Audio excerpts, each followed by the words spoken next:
Hi everyone. I'm going to talk to you tonight about package repository APIs, the wonderful and fascinating and exciting world. I think it's an important topic, and hopefully I can convince some of you that's also the case.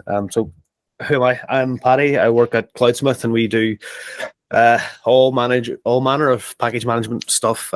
We provide hosted package repositories to customers and to customers of customers, and that's why I know what I'm interested in all the stuff I'm going to talk about tonight. So I want to start. I'm going to cover tonight mostly the public side of this, so PyPI, the place where you get all your public packages. I'm going to touch a little bit on the private side as well, but not so much because it's all largely the same. So PyPI, what is it? It's the place where you can go and publicly share your open source libraries. Pretty straightforward. If you've ever done pip install, you've ever done poetry install, pipenv install, whatever, you've probably pulled down packages from PyPI, from the central source. Does anyone remember what existed before PyPI? Anyone? Emails. Does that look familiar to anyone? The vaults of Parnassus. So I guess late 90s that this existed. It was a place for all manner of Python goodness, listings of packages, listings of projects, listings of anything Python related, and the intent was that it would become sort of a CPAN-like site. So CPAN's the central package repository for Perl, and that was the pinnacle of package repositories at the time. Maybe some would argue even still is. And the intent was that the vaults of Parnassus would be that for Python. Now, did it ever reach those exalted heights? Probably not, but we'll see as we go. So a little bit of history. 2003, vaults of Parnassus existed before this, but 2003, we had PEP 301. So PEPs are Python enhancement proposals, and they're the mechanism by which the Python community decides to improve and change the language itself and the surrounding infrastructure. And so PEP 301 defined a central place, central package index server, hosted on the python.org domain, a place where Python developers could share and distribute open source packages. Now, at the time, once PEP 301 was accepted, it looked like this. It didn't actually host any packages. It was just a listing. You could upload your metadata, but it probably pointed off-site somewhere to some other FTP server or HTTP server where you had access where the actual files were stored. So at that point, it was still a manual process. You went to PyPI. It was called PyPI, but it wasn't on pypi.python.org yet. And you downloaded the packages manually, or you installed them directly with whatever tooling you had. But there was no official method to do so. 2004 is when Easy Install came along. Easy Install is a predecessor to pip. You may have used it if you were around back in the Python 2 days. It was still reasonably popular in certain parts of the industry until relatively recently. And it still works with modern pip today. I mean, you wouldn't use it. It breaks in all sorts of weird scenarios, but it still mostly works. 2005, PyPI added package uploads. So that was a fairly straightforward web form upload, allow you to upload the files as well as the listings. So it became more of a one-stop shop for your packages. And in 2007, pypi.python.org came along in much the form that we know it today. Now, it's had a facelift since then, but this is largely the PyPI that we know and love, or some thought you'd love. So the next, what did we say there? 2007, so the next 8 years, not a ton changed. There was a lot of scaling. There was a lot of problems with the infrastructure. Python was going through a rapid expansion, and the community was rapidly growing. The tooling was growing, and it was hard to keep up. This is entirely a volunteer effort. At this point, there was almost no funding, almost no support. At various points, PyPI was moved from a single server on a single disk, and some Python developer was paying for a bit of colo space. And then there was some servers donated by Oregon State University, I believe. Fastly came along and added some CDN sponsorship, and eventually Rackspace came along and they donated both the hosting and paid for a part-time developer at that point to work purely on PyPI and related infrastructure. In addition to that, not only was the infrastructure creaking under the load, development was struggling. We only had a full-time, or only had one part-time developer at that point. Donald Stuft, I believe. He's still around, still part of PyPI, still a very big part of it. And so it was really hard to build on. PyPI predates almost everything in the Python package ecosystem. It came along before. There were no real Python web frameworks at this point. WSGI didn't exist. It predates most of the conventions. And it was really hard to maintain. They were doing manual HTTP parsing, all the stuff you're not supposed to do whenever you build a website. And I thought this was interesting on the PyPI predates everything point. There was a really good post on Co-host a couple of months ago, sort of asking the question about why Python package versioning was so weird and not quite Semver. And the interesting point is PyPI predates Semver by quite a bit. 2003 was the first time that the Python version specifiers were ever written down. 2009 was the first time that they were codified, and Semver version 1 didn't exist until 2011. So PyPI's version specifiers were sort of almost a decade in advance of Semver.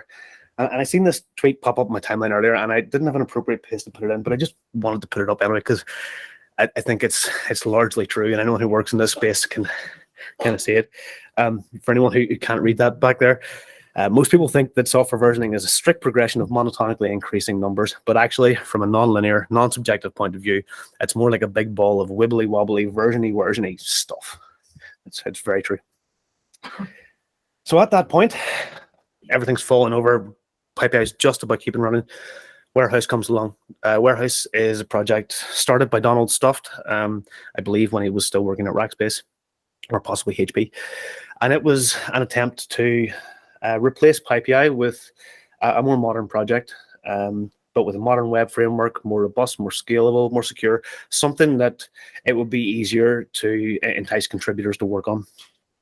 And importantly, 2015 was the first point that any of these APIs were actually specified with a PEP, as PEP 503. I'm going to talk about that in a little bit. So until this point, the only API was the one that existed on PyPI, and it was a reference implementation rather than anything that was specified or codified. And then it took to 2018 until that became the default. So almost 2 decades after Vaults of Parnassus first existed, we finally have a decent implementation of those APIs running that the community can use. So just before we talk about those APIs, as of December, I think, 13.6 terabytes of package data on PyPI. About a tenth of that, or about 10% of that, is TensorFlow. Like the entirety of the Python package ecosystem, 10% of it is TensorFlow, which is just crazy. There are about 20 billion downloads per month, and 85 to 90% of that are on Linux, and 60-ish% of that comes from Python 3.7 plus. So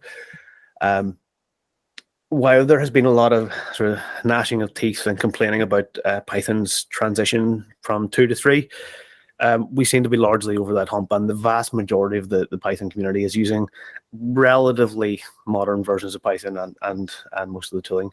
And I did think it was interesting. I guess it's not really when you consider that most Python probably runs in the cloud somewhere, that it's all run in Linux, but there's such a small amount of Windows and Mac usage, relatively speaking. So let's talk about the APIs. The APIs that build PyPI, and they power all of the tooling that the others tonight are going to talk about. They all rely on these APIs, and these APIs, the decisions that were made sort of 20, 30 years ago at this point, they inform how all of this tooling works, how all of the installs that you do every day, how all that stuff fits together, and they're largely unchanged in the intervening years. So let's talk about them. So when you upload a package to PyPI, it's a multi-part form post. So it's just a regular HTTP post with a couple of metadata fields in there, which don't get checked. They're there. I guess they were useful at some point. They're superfluous now, but the API is the API. It parses out the file from the request, does so synchronously, and then pushes it out to storage. And that can take a really long time. If you upload a gigabyte, if you're uploading a new version of TensorFlow and it's 6 gigabytes or however big it is, then PyPI has to process that synchronously, wait until it's been able to process it, validate all the metadata, and only then can it return a response. And if more than one thing goes wrong with that process, well, it can't tell you about it because the API only knows how to return one error, which isn't a massive problem, but it is a problem when you're getting to automated systems talking to PyPI and they want to know exactly what's gone wrong, not just the first thing that went wrong. So there are a bunch of PEPs in flight to address a lot of stuff, and I'll talk about those later. But needless to say, uploading stuff to PyPI right now and to any PyPI compatible server, like the ones we have at Cloudsmith or JFrog or whoever else, it's a really expensive process, and there's not much that implementers can do to avoid that due to the nature of the API. And so this decision that was made 20 years ago at this point didn't go through a PEP, just somebody decided that they would add an upload form that has stuck around, and we just can't get rid of it. It's the only way to upload Python packages, really, that there is. So PEP 503, this is the big one. PEP 503 defines or standardizes the API that already existed on PyPI in 2015. So when you do pip install requests, it goes to pypi.org/simple/requests, and it gets a HTML page back in response. So the PyPI API is HTML served with HTTP, which is not ideal, but it is what it is. Every package gets a link in the HTML, and the checksum is appended with an anchor type. What are they called in HTML? I forget. And the version number is encoded in the file name body, and there's a couple other bits of metadata that can be added as data attributes on those link tags in HTML. That is not an ideal API. Like you would not build this if you were building this today. You can see that probably that this API, and I couldn't find any proof for this, but I imagine what happened here is the first version of this API was just an Apache web server serving a bunch of files over HTTP, and that's largely what it looked like. And so they just went with it, and it stuck around. So similarly, the API can list versions of all the projects, and that's just a simple listing of every project that server knows about. So for PyPI, that's about 400,000. So it's just a giant HTML page. I think it's 22 megabytes at the moment, which is lovely and fast if you want to search for packages. So I mentioned the data attributes. One of those you can add is that package or GPG sig equals true. Did you know the PyPI supported GPG signatures? Yeah, apparently it does. Nobody uses them. They're uploaded occasionally by some tools. Twine can upload them. I'm sure others can too, but nothing verifies them. So it's like throwing GPG signatures into the void. Like, what's the point when none of the tooling, pip doesn't, I don't believe Poetry or anything else actually verifies these signatures in the moment. So the only thing I know for sure that does verify those GPG signatures and thus ensure the integrity of the packages that are being served is the Debian packaging processes.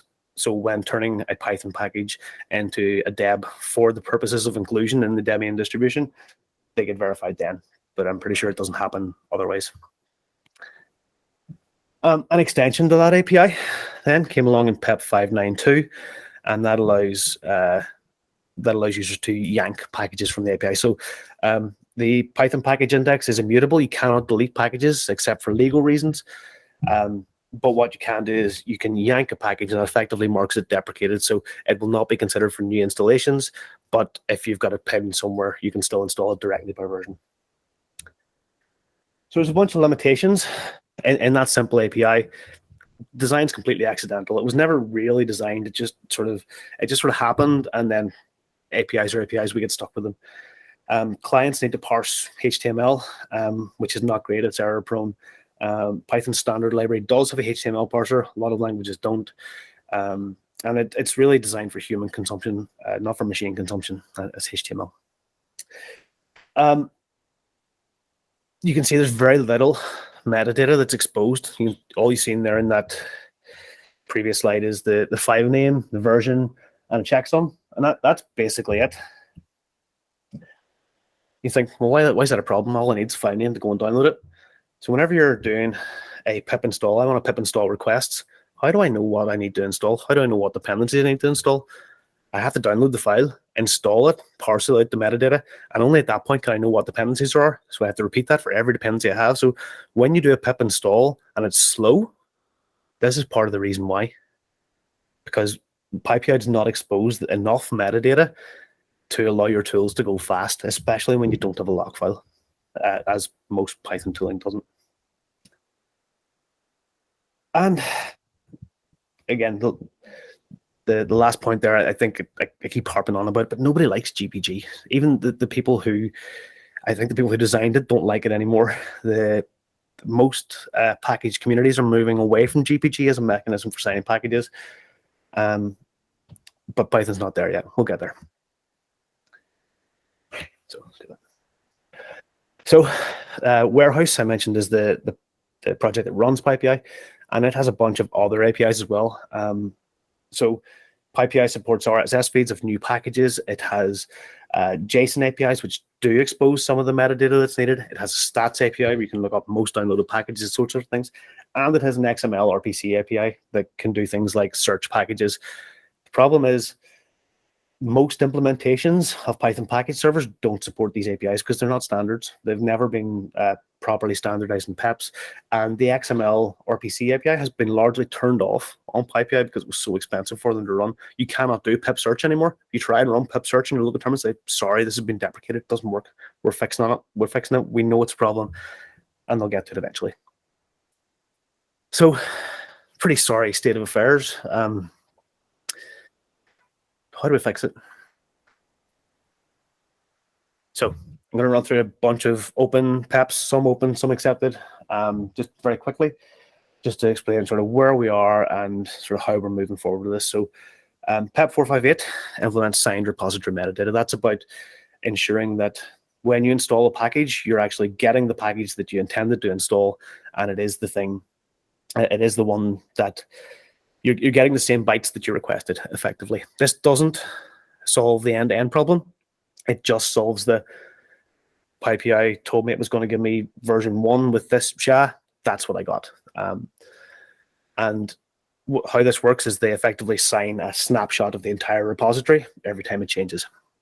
The update framework, TUF, is pretty interesting, and it's way too deep to go into here, but it's worth checking into. Most open source language ecosystems are beginning to implement parts of the update framework already. Conda has full support for it currently. PyPI does not yet.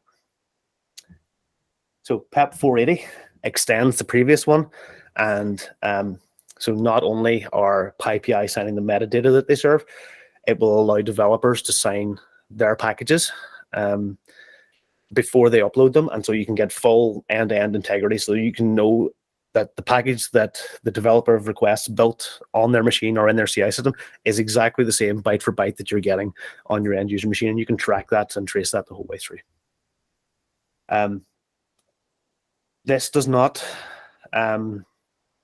specify a replacement for GPG yet, but what it does do, and is in the process of being updated, I'm not sure if anyone's aware of SigStore. SigStore is a project by the Linux Foundation, which allows for keyless signing. So you can use your GitHub identity or your Google identity or whatever to sign random artifacts, in this case Python packages, and PEP 480 is being updated to accommodate that. So it's a standard that's proliferating across the entire ecosystem. And so whether you're uploading Rust crates or Python packages or signing containers, you're probably going to be using Sigstore at some point in the next couple of years.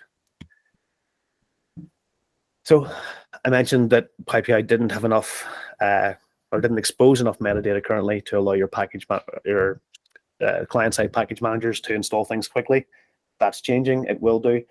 So in a backwards compatible way, you'll be able to look up the location of those files in the HTML index. You append .metadata onto the URL, and you'll get a metadata file back. Unfortunately, it's backwards compatible. It's Python, so it's RFC 822, which is the email header format. So in order to parse that metadata, you need to be able to parse email headers, which the Python standard library can do, but still not ideal. But it's better than we were. PEP 691 exposes all of that simple API, all the HTML stuff that I explained earlier as JSON. So it doesn't expand the metadata that's exposed, doesn't expand any of the fields or the attributes that are exposed, but it does expose them in a simpler way, in a way that's easier to parse cross-platform and without having to parse HTML. PEP 700 is the first PEP we have that's going to add fields to that new JSON API.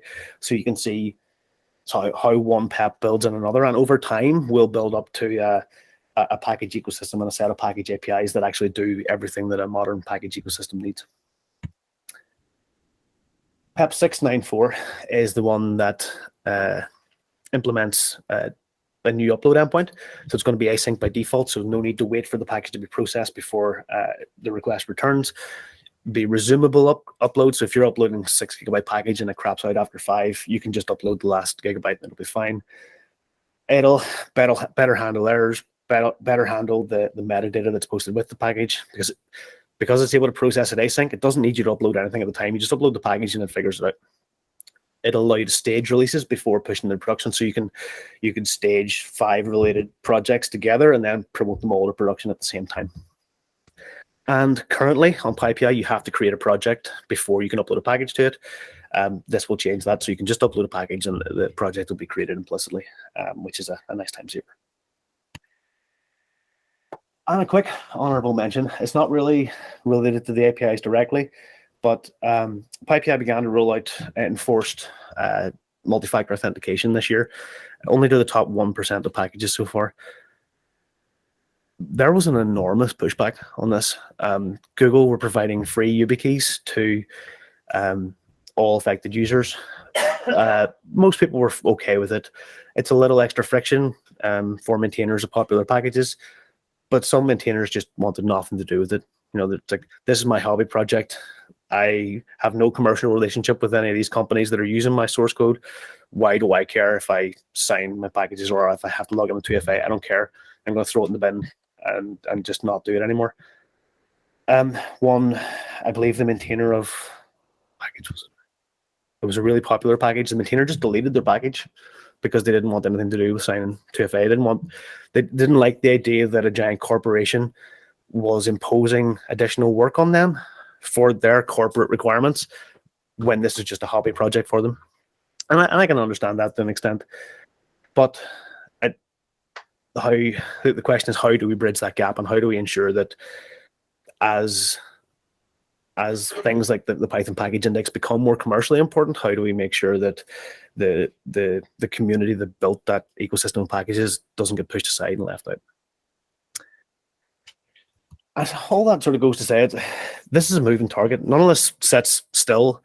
It might seem sometimes like none of these APIs have changed or moved at all in the last 20 years, but actually they have. There's a lot of open PEPs. There's a lot of work that goes on in these areas. But if you've read any of the blog posts or any of the tweet storms in the last couple of weeks around packaging, you'll see how nuanced and complicated this is. Python is a massive ecosystem. Most people in this room are probably developers or at least familiar with Python. A lot of people who use Python day to day, they don't care. It's a tool to do their jobs. They don't care about any of this. They just want it to keep working. And it's really important that the Python community and the maintainers of PyPI and these APIs don't break all these people, don't make things more complicated for all these people as we move. So where can I get more information? So there's really two places that the work happens. So the Python mailing lists, they're the standard place. That's where most discussion on PEPs happens. There's a discourse as well, somewhere on Python.org. I forget where. But lots of discussion there. And in the Open SSF, that's where most of the modern security stuff is happening. So there are working groups around securing software repositories.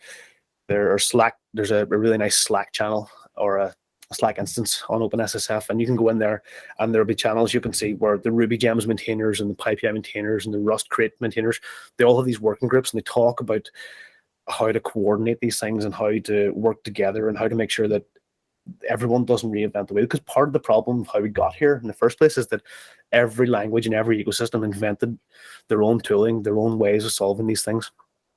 So now, finally, people have decided to work together, and that's a really good thing. You can see it's bearing fruit already.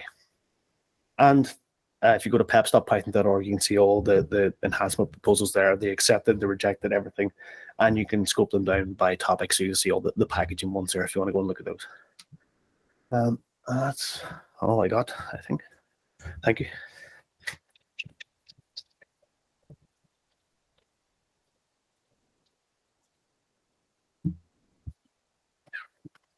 Does anyone have any questions?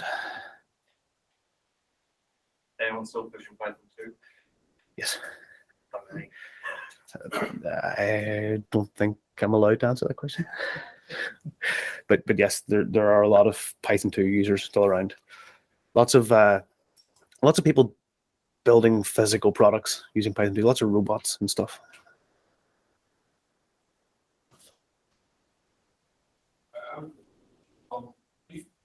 So we talked about the package manager of HTML. So how is that? Obviously, I know like package managers like the handle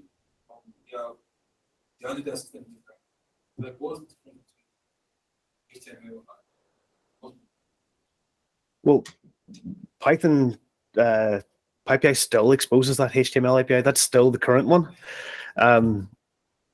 Really the only difference is that there are better formats now for that data. So npm is entirely JSON over HTTP, and it's really easy to parse. You can add new fields really easily.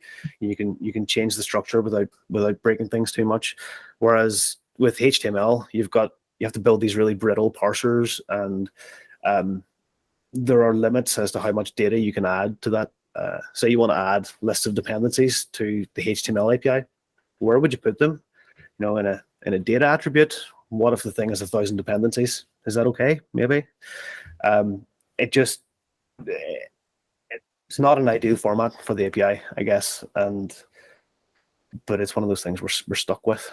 And even though there are plans for a new JSON API, the HTML one isn't going anywhere. It's going to continue to be supported indefinitely, which is kind of scary. yeah, I think like the better question, what kind of format do you think? That would have been what format do you think best? Yeah, better is a difficult question. I think almost everyone else uses JSON over HTTP, and that's pretty standard. There are probably better options, but JSON's fine. It's what everyone else uses, and it's what we should use too, really.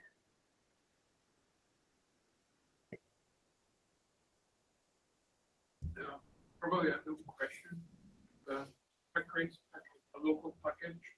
I don't want to push it like remote servers like this one. There a local or rather on-premise alternative or there are lots. There's lots of open source implementations of Python package registries. DevPy is the main one I hear about lots. There's a bunch of open source ones. There's private services like ours you can pay for. You can pay for commercial on-premise ones if you want, or you can just point pip at a folder full of files. That works too. So there are lots of options.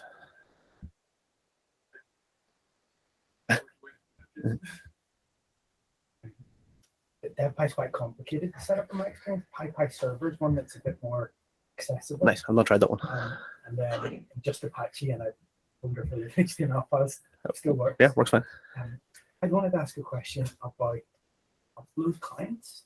So as a bit of context, I understand that for a long time there's been kind of one reference tool, right? Twine has existed, and PyPI was the main host.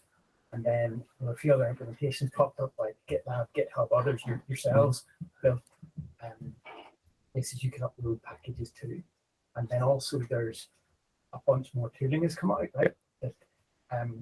That other build tools that will upload for you as part of their workflows. And then, so we're sort of, Python often ends up in this, like there's this compromise between, would you rather have a reference implementation or would you rather have a specification? Yeah. And with upload tools, I get that we've pretty much got a reference implementation Twine. Yeah. And then we've got a bunch of other things that try to imitate what it does. Have you much experience of seeing that from the other side of someone that's trying to implement? Yeah, I mean, it's exactly like I say. We do what PyPI does.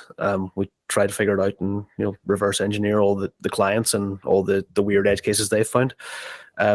We built our own API because the official one was too expensive, and we asked clients to actually use a different tool to do their uploads so that we can do it async. But whenever PEP 694 lands and gets implemented, that's the new upload API. Hopefully, we can just tell people to use their native tooling. Because that will specify a new API, and at that point there will be a specification. So as a company, your solution is not to do the... Well, we do the old one too. If someone really wants to upload, but you kind of have to say, okay, well, you can use Twine, but please don't upload anything bigger than a couple of gigabytes, because you can upload a terabyte file to S3 really easily and cheaply.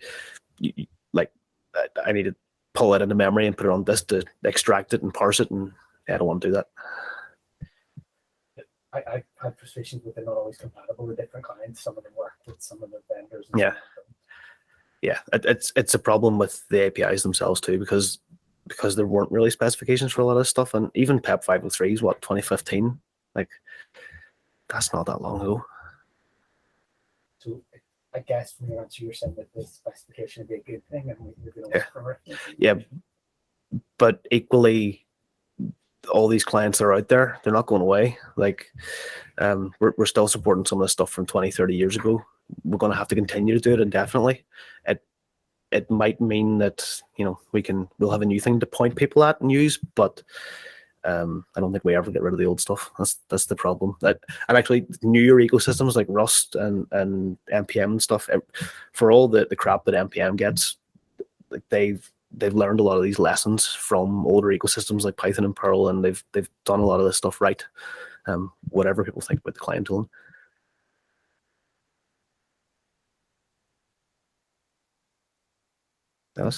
Thank you.